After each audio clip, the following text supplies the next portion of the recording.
So some of you watching this may recognize this car. There are two of them kicking around that I work on for people that are exactly the same. This one actually has a Misfire. A customer called me, asked me to look at it, said it was just sitting around and weren't using it right now. So I said, drop it off. So I checked into it. The check engine light was flashing on them once in a while, so that means there's a misfire and it's going to damage the catalytic converter if you keep driving it.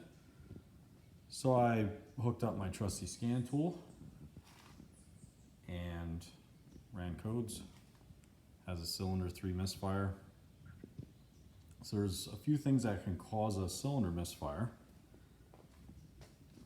And when we look here, we have a coil pack that runs all 4 spark plugs, runs spark to all of them.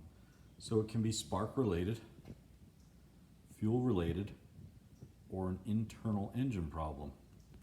So we have to determine if it's one of those 3 things. If it's an internal engine problem, it could be a bunch of different things, but we have to eliminate whether it's spark or fuel related, or if it's possibly internal engine.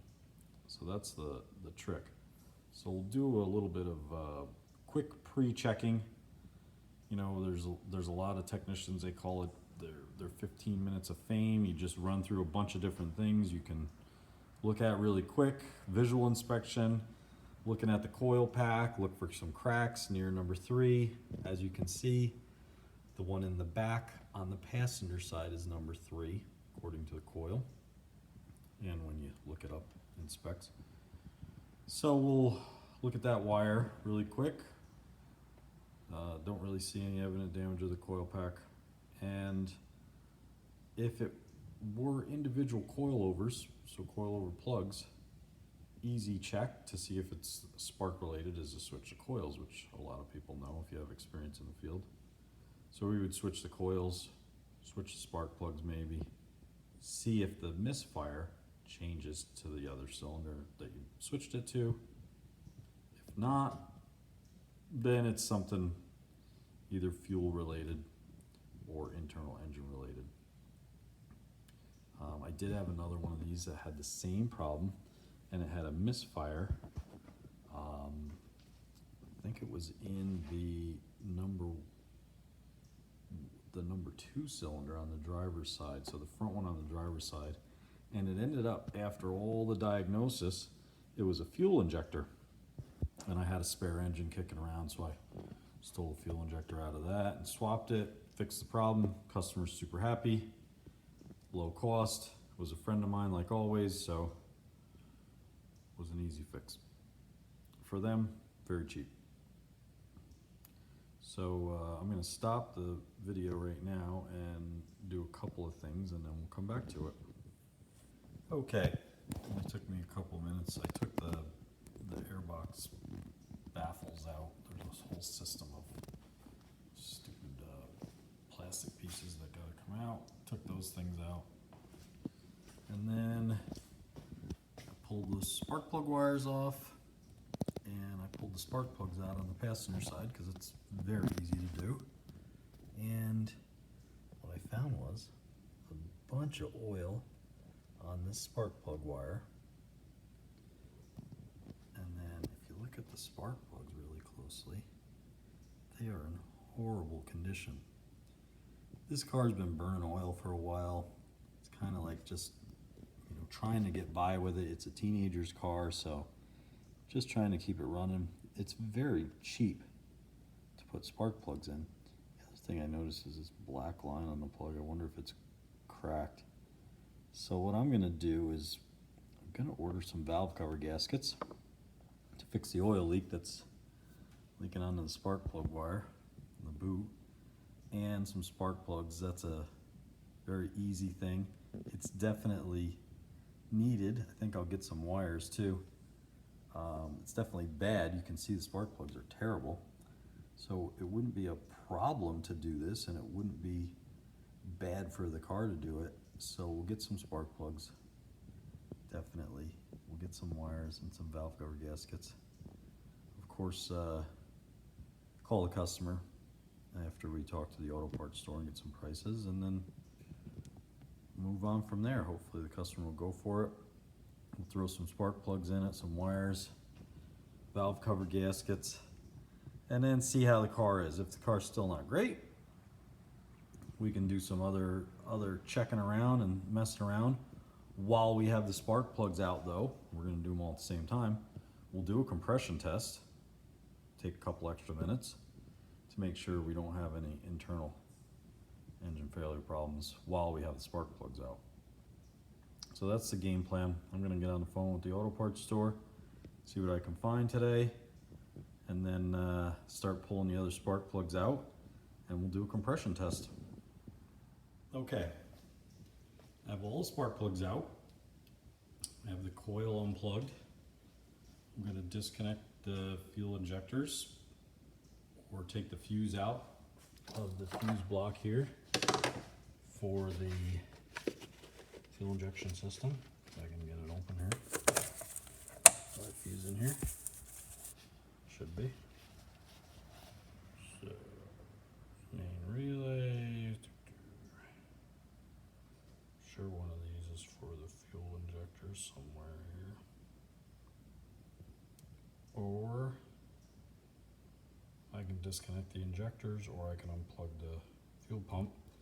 We want no spark, no fuel, throttle wide open, and fully charged battery with a charger on the battery, so that we can maintain the same power in the starter to crank the engine throughout all 4 cylinders as we do the compression test. So I will disconnect the fuel system and we'll go from there. The plan is to do each cylinder, write down our results. We want to do what's called first puff on the gauge and total compression. So we want to take the compression gauge here, and when the needle, black needle, moves the first time when we're cranking the engine over, that's first puff. And then we crank it several more times until the needle will not go up any further, and that's total compression.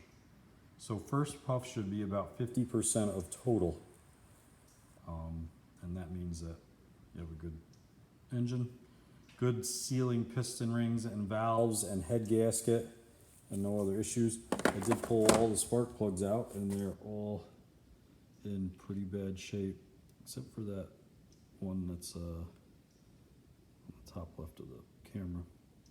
But otherwise, if you look at this one, this is the number 3. It looks like it has a crack in it. So we'll see. I got new spark plugs, they're here. We're gonna do compression testing, see what the results are, and then put the new spark plugs in and see if the spark plug was what was bad. There's other ways to do these tests, but this is what we're doing. I don't have an oscilloscope. Check the firing line on the spark plug. So this is what we have to do. Okay, so we got the compression tester. The adapter hose is threaded down into the cylinder where the spark plug goes. And we have the gauge hooked up to it so we can see it. Camera's set up. So we're gonna go in the car and we're gonna do first puff and total.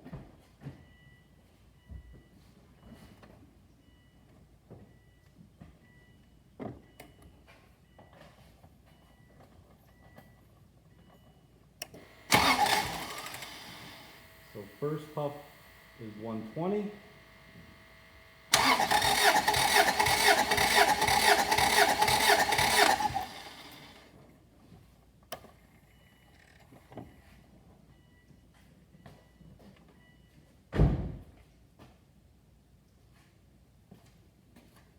And then total is about 170. It's not too bad. So we release the pressure, unhook the gauge down here, take the adapter out,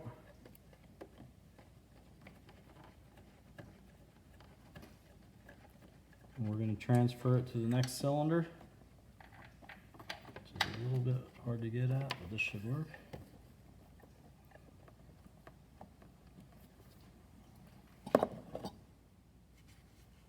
Now we're in cylinder number 4 on the driver's side. Gonna do the same thing.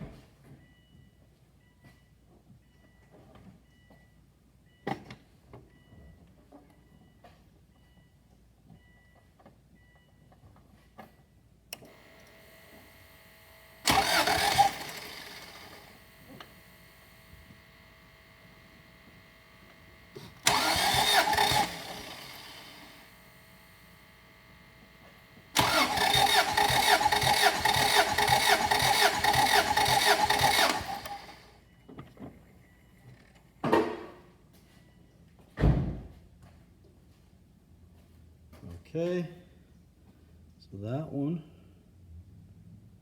says it was 150.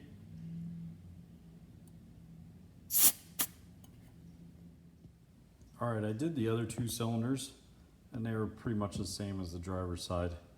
The big problem is our results are a little bit low because the engine is cooled down now because I spent some time messing around with some other stuff. So of course your results are going to be a little bit lower. If the engine's warmed up, everything's expanded. You know, metal expands when it gets hot. So your results will be a lot better. I did actually do these 2 cylinders over here when it was still warm, when I first took the spark plugs out and looked at them, and they were much higher then. So that skewed our results a little bit. But right now, the way we have our compression, this engine is in good enough shape to run and have plenty of power. So that there's no cause internally that's making it have a misfire in cylinder number 3 in the back here. So we're going to put the spark plugs in, fire it up, and see how it is. Before I put these spark plugs in, I just wanted to show a comparison. New spark plugs on the bottom compared to old spark plugs on the top. There's a huge difference. So we'll gap these and then stick them in and then take it for a ride. So new plugs are in. I fired this big beast up. It's running really good. I mean, not like any of these things run great, but it's running a lot better than it was. So it looks like the spark plugs fixed the problem. I'm gonna go out and take a big old test ride and do some wicked burnouts. Not really. This thing may almost have as much power as this, but I don't think so. This is like 450. 390 big block. Board 60 over Edelbrock Performer heads. 4-speed top loader transmission. And then, I don't know, maybe this one. Maybe it's as much power as this Subaru, but I doubt that too. We'll see. Maybe we'll line them up, do some wicked burnouts.